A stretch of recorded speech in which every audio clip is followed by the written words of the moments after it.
येत्या 29 जूनला शनिवारी शनी प्रदोष आहे आणि शनी प्रदोष निमित्त हा शनी भक्तांसाठी शनी महात्म्य मी आज घेऊन आलेले आहे।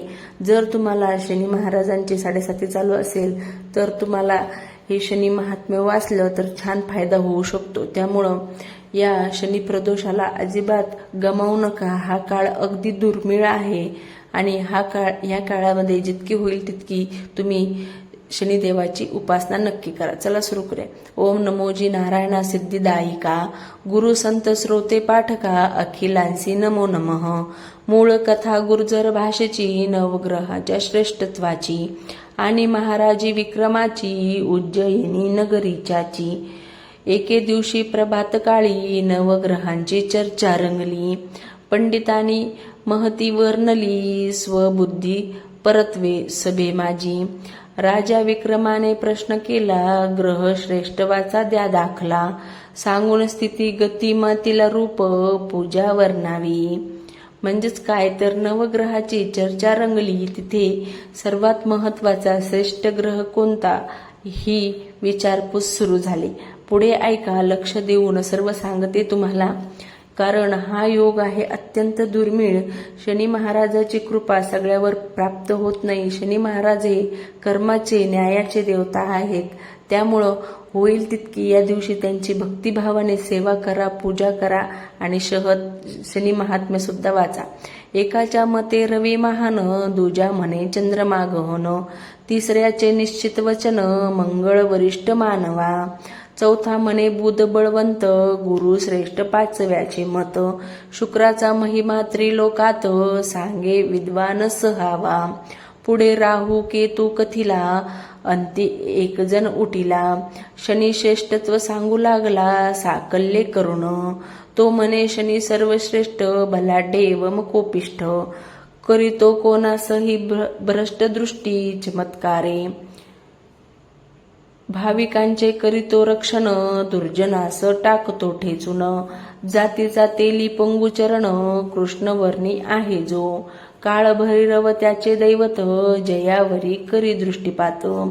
तर यामध्ये सर्वांनी आपापल्या ग्रहांची जी आहे स्तुती केली, पण एकाने शनिदेवाची सुद्धा स्तुती केली।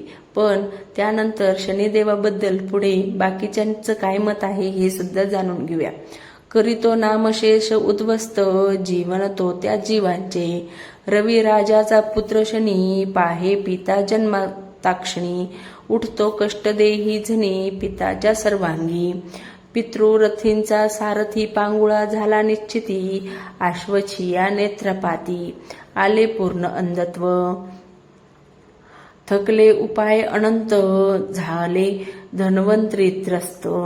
म्हणजे यामध्ये असा उल्लेख आहे की शनी महाराजाचा प्रकोप हा खूपच भयानक असतो। शनीची दृष्टी चांगली नाही यामध्ये असं जे आहे वर्णवलेलं आहे। पण सत्य काय आहे हे पुढे जाणून घेऊया। कृपा दृष्टी होता समस्त आरोग्य पावले, हे ऐकोनी राजा विक्रम हसून बोलला सप्रेम, हा नाही सुपुत्राचा धर्म जनकास छळण्याचा, या समयी यांनी बसूनी चालले होते क्रोधी शनी, विक्रमाचे वचन ऐकोनी तात्काळ सभेसी पातले। म्हणजे तिथून शनिदेव जे आहे निघाले होते, शनिदेवांची सवारी जी आहे तिथून निघाली होती, पण या विक्रमाचे असे बोलणे ऐकून तिथे ते सभेला जे आहे उपस्थित झाले। राजा आश्चर्यचकित झाला, शनी चरणी प्रसादा धावला, परी शनीश्वरे अवेरीला कठोर वांग ताडणाने, यमक राज म्हणे हे म्हण रे वाचाळा, निंदका खळा मस्त टवाळा, कन्या राशी आलो तुझ्या मुळा, करीन मी गर्वहरण। इथे शनी महाराज जे आहे क्रोधित झाले आणि त्याला म्हणतात की तू माझी जी आहे निंदा करतोय, पण मी आता त्याची रास कन्या होती तर तुझ्या कन्या राशीला येतो आणि मग तुझा गर्व कसा काढून टाकतो बघ। तर इथे लगेचच राजा झाला नतमस्तक, हरपला त्याचा विवेक, शनिदेव दावणी धाक, सत्वर विमान कंपनीचे बैसले, खिन्न वदने सभा भंगली, राजा विक्रमास ग्लानी आली, मानसी कृष्ण छाया दाटली, अंतरंगी सर्वाच्या, एक मास उलटून गेला विक्रमा 12वा शनी आला, सर्वत्र हाहाकार माजला, अभाविक गाजले. या समयी पंडिता सांगती शैनेश्वर पूजन पद्धती. म्हणजे ही सर्व शनिदेवांचा प्रकोप यावर झालेला होता. या विक्रमावर म्हणजे शनिदेव जे आहे खूपच क्रोधित झालेले होते आणि त्यांनी हाहाकार करून टाकला सर्वत्र.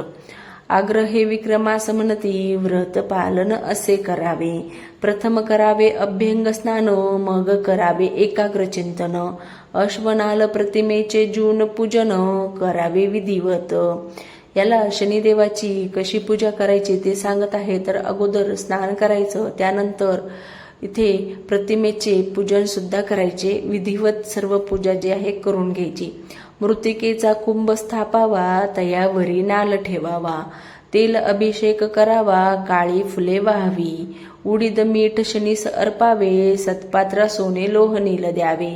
वा काळे घोंगडे दान करावे, किंवा अन्न गुळ तेल द्यावे. आपल्याला सर्वांनाच माहीत आहे की शनिदेवांना तेल किती जे आहे तेल आपण सर्वच जे आहेत शनिदेवांना वाहवत असतो. आणि शनिदेवांचा आवडता रंग हा काळा असल्यामुळे आपण जितक्याही काळ्या वस्तू दान केल्या तितक्या आपल्यासाठी खूपच फलदायी ठरतात. नीलांजन समभाव सम रवी पुत्रमय माग्रजमन, छाया मार्तम सबुतम तम तन्नमामी शैन्येश्वरम. हा जप करावा 23 सहस्र, प्रतिवारी वाचावे शनिस्तोत्र. संतुष्ट करावे धार्मिक सत्पात्र, एक भुक्त राहावे शनिवारी. राजाने उपदेश ऐकिला, अंतरी फार कष्टी झाला. शनी कृपेवरी विसंबला, उदास होऊन. पुढे एक दिनी 2 प्रहरी, व्यापारी सौदागर आला नगरी. घोडे विकावया आणले भारी, त्याने बहुल लक्षणी. राजा ही मैदानी प्रवेशाला, अभ्यास पाहून हरकला. एका वारूवरी स्वार झाला, स्वतःच परीक्षा करावया. आरूढ नूपदृष्टी आड झाला, तुरंग तात्काळ गगनी उडाला. निबिड दरी जाऊन उतरला, आणि झाला अदृश्य. म्हणजे इथे शनिदेवाचा प्रकोप तुम्ही पाहू शकता. म्हणजे जो विक्रम कालपर्यंत राजा होता, आता आज तो काही नाहीसा अदृष्ट होऊन गेला. सौदागर वेशी शनीने, शोधावया लावली राणे. न मिळे राजा म्हणून त्याने, केला पैका वसूल. राव चिंताग्रस्त घोर राणी, पश्चिमेच बुडे दीनमनी. धरती ग्रासतासे रजनी, तेव्हा तो तेथेच विसावला. रात्र सारे पसरे रवितमा, पाऊले नेती राजा विक्रमा. पोहोचला तामलिंदा ग्रामा, अत्यंत थकून भागून.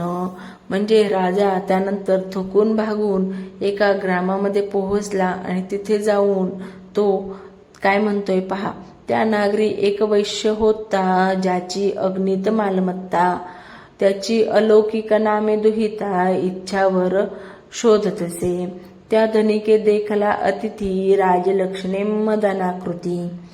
नाम ग्रामदी घेई माहिती, आणि सुस्वागत करीतसे.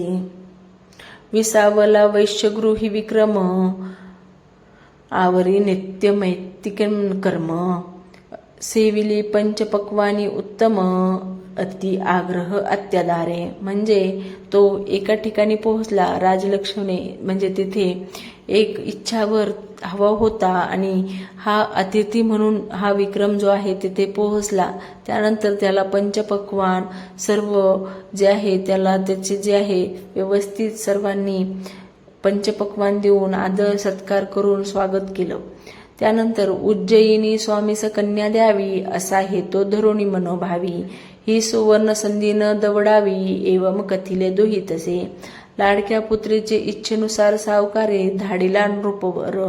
पारक ही युक्ती उपवर, राजाश शयन मंदिरी. पथिक निद्रागृही प्रवेशला, पायी सुशोभित रंग महाल. शृंगार साधने नटविल्या नवदंपत्यासाठी. विक्रम मनी संशय उपजला, कोण हेतू रस रंग सजविला. सावकारे पाठविली येथे मला, कोणत्या कारणे.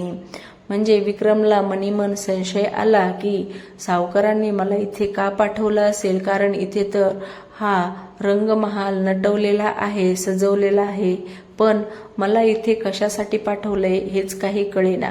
त्यानंतर नृपती सावधान अंतरी, गाढ नेत्रेचे सोंग पांघरी, इतक्यात पावली सुंदरी, शोळा शृंगार करुण, अलौकिक भाषण चतुर, यौवन शिखरी उपवर, मधुमिलना झाली आतुर, ऐतदर्थ पुरुषा जागवी, इशारे करून थकली रंभा, निद्राधीन झाली, सन्मुख दुष्य थररली, चित्तवृत्ती राजाची.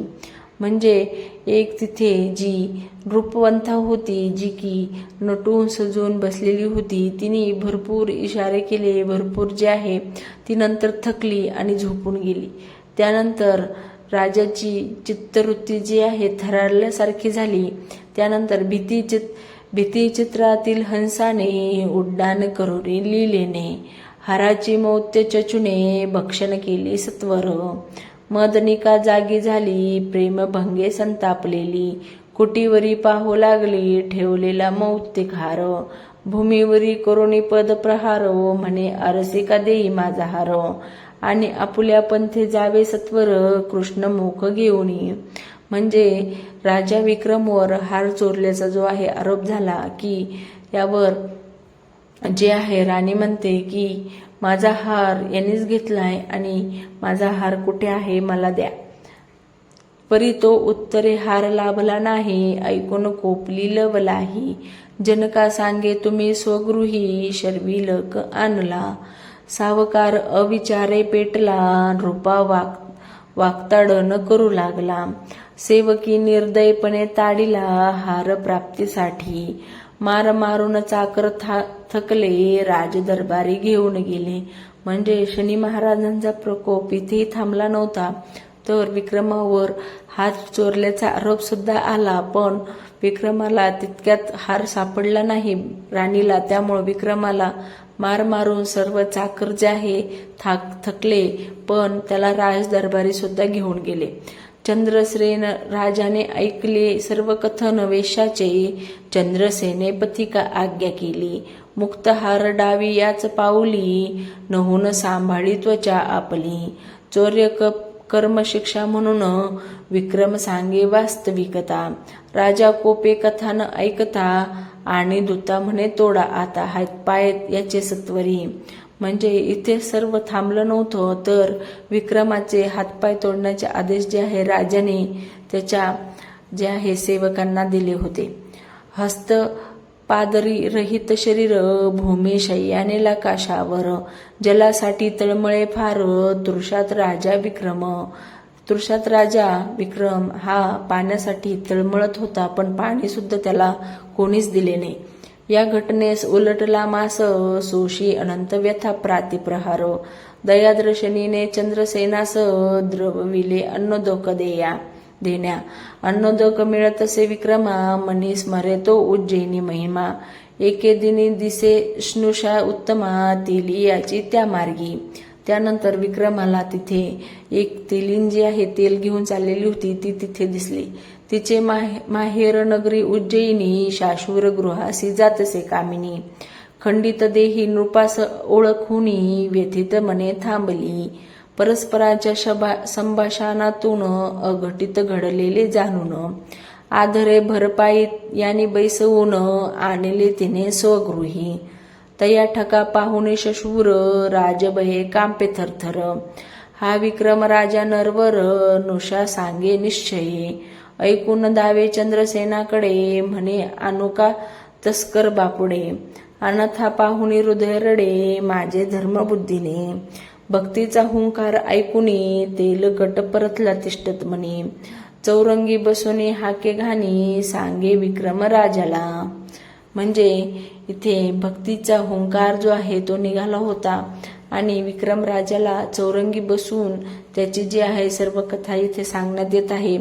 चंद्र सूर्य उगवतो मावळती, सप्त संवत्सरे उलटून जाती, लीललया दीप रागस्वर स्फुरती, एकदा विक्रम कंठातून, होतो सायंकाळ शुभ समय, पेटवून लक्ष ओळी दीपवलय, उंच बळे राजकन्येचे हृदय, जाज्वल्य संगीत ऐकुनी. चंद्रसेन कन्या पद्मसेना पाठवी, शोधवया दासींना तया पुरुषासी. झनी आना पती रूपे पूजिन मी, एक स्तंभाच्या राजमहाली. रंगती संगतीच्या मैफिली, तेल्या घरची सेवा संपली. येथे विक्रमराजाची तेल्या घरची सेवा जी आहे ती करून झालेली होती. म्हणजे एकंदरीत काय तर तो सेवा करत करत तेल्याच्या घरची सुद्धा त्याची सेवा करून झालेली होती. रागरंग ऐकोन निशिदिनी, चंद्रसेन म्हणे यावी पाहुनी. उधळतो रंग कोणे करणी, कन्येच्या प्रासादी. दासी म्हणती हे राजराजेश्वर, आम्हास न कळे कन्येचे अंतर. बोले राजन समजेल प्रकार, आणि निद्राधीन झाला. इकडे विक्रम मन चिंताग्रस्त, केव्हा उज्जैनी होईल प्राप्त. त्याच वेळी शनिदेव अकस्मात, दिसले 7.5 वर्षांनी. म्हणजे आपण जसं म्हणतो की शनिदेवाचा प्रकोप किंवा मग शनिदेवाची 7.5 ही 7.5 वर्षांनी असते, तर इथे त्याचं सत्य वर्णन केलेलं आहे. सदैव म्हणजे साक्षात विक्रम राजाने सुद्धा ही शनीची 7.5 वर्षांची 7.5 जी आहे ती त्याची भोगून झालेली होती. आणि आता शनीचा प्रकोप जो आहे संपणार होतं आणि त्याला सर्व काही भरभरून मिळणार होतं. शनी दर्शने विक्रम हरपला, प्रणाम करण्यापुढे सरकला. विनविन छळे मानवाला, अति असह्य होतसे. उत्तरी ग्रह स्वामी बोलले, मी अनेक गर्विष्ठा छळिले. गुरुग्रहा सुळापाशी नेले, अभिमान करताच. म्या भिवविले शिवशंकरा, धाडी वनी राजा रामचंद्रा. पाठविले सीता लंकापुरी, दशानन मारिला. म्हणजे काय तर शनिदेवाच्या कृपामुळे रामचंद्रांना वनवासात तर सीतांना लंकापुरीमध्ये जाऊन दशानन सुद्धा शनीच्या प्रकोपामुळेच मारला गेला. इतकंच नाही तर महादेवांना सुद्धा शनीचा प्रकोप जो आहे सहावा लागला. कौशिके छळली हरिश्चंद्रा, पिडिली दमयंती सुंदरा. भंगे पडली इंद्र शरीरास, कलंकित झाला चंद्रमा. आणि माझी दृष्टी पडता क्षय, झाला वरिष्ठ पुत्रा. केली पराशरे भ्रष्टता, मत्स्यगंधे कारणे. श्रीकृष्ण कौरव पांडव, कितीतरी देवदानव. त्रासिले मी महामानव, एकाच दृष्टिक्षेपात. विक्रम विनु ग्रह श्रेष्ठा, न देई मानवा. देहाला कष्टा, नको नको तहाल अपेक्षा. कोणाही प्राणी मात्रास, शनेश्वर ठेविले वरद हस्त. रूप झाला दिव्य देही, पूर्ववत म्हणे नाही. छळणार मी समस्त, व्रतधारक मानवा. शनिदेव गेले निजस्थानास, चंद्रसेन आला कन्यागृहास. पाही सन्मुख तेजस्वी नरास, जणू मदन अवतरला. म्हणजे शनिदेवाची 7.5 संपूर्ण शनिदेव आपापल्या ग्रहामध्ये परतलेले होते आणि त्या ग्रहामध्ये आता कुठेतरी चंद्रसेन आलेला होता. आणि आता विक्रमाचे 7.5 वर्ष भोगून झालेले होते. त्यामुळं आता विक्रम जे आहे पुन्हा पहिल्यासारखा सर्वत्र अभिमानव असणारा राजा तयार होणार होता. चंद्रसेन विचारे विनय प्रभाव, महाराज आपण कोण वदावे. कोणता देश नाम गोत्र सांगावे, कोणत्या प्रयोजने या स्थानी. विक्रम हसून उद्धरला, तुम्ही होता दो तस्कर दांडीला. बोलवावे श्रीपती वैश्याला, मज ओळखण्यासाठी. ऐक माझे नाम गोत्राती, आता मी असे उज्जैनी. भाग्यविधाता क्षत्रिय कुलीन, जनीन पिता नाम माझे विक्रम. ऐकोनी घालतसे दंडवत म्हणे, केवढा घडला अनर्थ. कोणते महात्म प्रायश्चित घ्यावे, मी चंद्रसेनाने. अहो महासमर्था दंडक पामरा, कोणत्या शासने तयाचा उद्धार. क्षमा मागण्या निर्लस अधिकार, गहन कती कर्माची. चंद्रसेन राजाने विक्रमांना दंडवत प्रणाम केला. जोपर्यंत शनिदेवांचा प्रकोप होता तोपर्यंत विक्रम राजास कोणीही ओळखत नव्हतं. पण जशी शनिदेवाची कृपा झाली तर चंद्रसेन राजाने सुद्धा विक्रमास जो आहे दंडवत प्रणाम केला. यावरून विक्रम सांत्वन करी, राजन चंद्रसेना अवधारी. शनीची कृपा झाली आम्हावरी, म्हणून घडले अघटित हे. चंद्रसेन पाचारी सावकार हस्त जोडणे आला सामोरा. खिन्न वदने करी मुजरा आर्जवी स्वगृही चलण्यास. मनी नाये विक्रमाच्या सार्वभौम नृपतीच्या चंद्रसेन वैश्य आघवे. दास आणि पोरजन प्रवेशले अलौकिकेचे. मंदिरी चित्रीचा हंस होता निर्जीव तरी.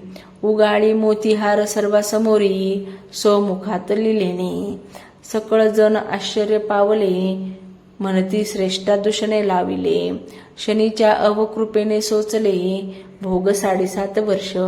म्हणजे शनीच्या अवकृपेने म्हणजे शनिदेवाचा प्रकोप हा 7.5 वर्षांचा असतोच असतो. पण यातूनही आपण शनी महाराजांची भरपूर सेवा करू शकतो. शनी महाराजांना प्रसन्न सुद्धा करू शकतो. त्यातलंच हे शनी महात्म्य. शनी प्रदोषाच्या दिवशी संध्याकाळी तुम्ही हे शनी महात्म्य नक्की ऐका. असे पद्मसेना राजकन्या आणि अलौकिका रूपांगना. अर्पिती विक्रमाच्या चरणा जीवन सर्वस्व आपुले. चंद्रसेन आणि सावकार विवाही ओतती भारंभार. मोते पोवळी रत्ने अपार जमाता तुष्ट कराया. राजा विक्रम त्या तेलियास देतसे एक संपन्न देश. आणि दाने देई याचकांस सर्वांच्या इच्छा पूर्ण करी. पुढचे अजन्म शनिव्रत पाळी विक्रम सज्जनीत. श्रोते हो तुम्ही समस्त शनिव्रत आचरावे. तात्यांची महिपतीची मूळ कथा. शनिदेव चरणी ठेवून माथा संक्षिप्त रूपे निवेदिली तत्वता. सर्वांच्या कल्याणासाठी तर ही द्विजवंशी जिचा जनक. ती संक्षेपी हे कथानक सुखी व्हावा हा तिही लोक. तर ही शनिदेवांचा हे शनी महात्म तुम्ही शनी प्रदोषाच्या दिवशी किंवा मग इतरही शनिवारी सायंकाळी वाचू शकता. प्रदोष काळात वाचणं खूप महत्वाचं आहे, खूप फलदायी देऊ शकतं. चला, इति श्री शनैश्वर महात्म्य संपूर्णम. शनी महाराजांची जय. शनी महाराज की जय.